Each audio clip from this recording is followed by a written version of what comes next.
Sur le territoire français, il y a environ 15 000 espèces de plantes sauvages. Sur les 15 000 de plantes sauvages, toutes ont une certaine utilité dans la nature.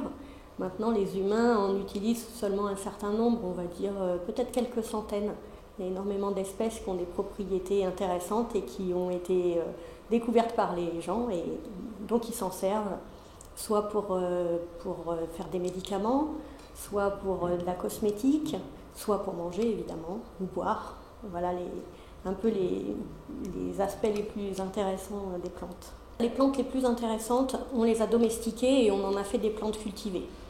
Les plantes sauvages, ce sont des plantes qui sont utilisées de façon plus anecdotique, mais il y a des plantes qui ont été longtemps utilisées pour faire des tisanes, par exemple, et qui peuvent l'être encore. Maintenant, quand les plantes sont vraiment très intéressantes, on s'arrange pour les rendre cultivables et les cultiver. Ça permet d'en avoir plus, de façon plus régulière. Donc, c'est comme ça que les humains se sont peu à peu affranchis de l'aspect sauvage des plantes. Il y en a qui sont très jolies. Par exemple, la bourrache, qui a des propriétés cosmétiques et de médicaments qui est vraiment intéressante. Elle est jolie, elle a des très, très belles fleurs bleues. Et une de mes plantes préférées, elle n'est pas très jolie et elle n'est pas forcément très appréciée des gens, c'est l'ortie. L'ortie a des propriétés à peu près dans tous les secteurs. On peut en faire du papier, du tissu, des cordages. C'est une plante qui a énormément de vitamine C et qui donc est très bonne pour la santé. Elle est bonne sur le plan gustatif, donc on peut en faire des soupes.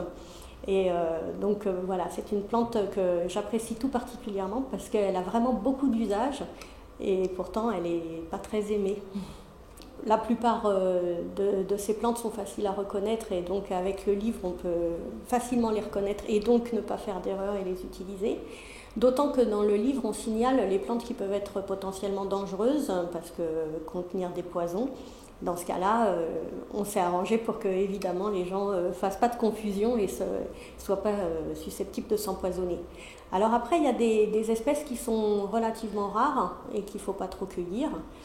C'est pareil, on les signale dans le livre.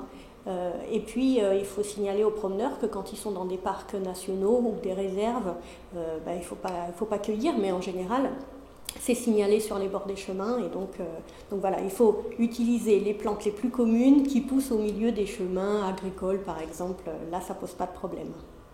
On sait que la flore sauvage peut apporter énormément pour les humains. Et il est très important de la préserver. Et un des meilleurs moyens de la préserver, c'est d'abandonner complètement l'utilisation des produits phytosanitaires. Alors, un maximum dans les champs, parce que ce qui va dans les champs va aussi dans les bordures de champs, là où il y a une flore sauvage intéressante.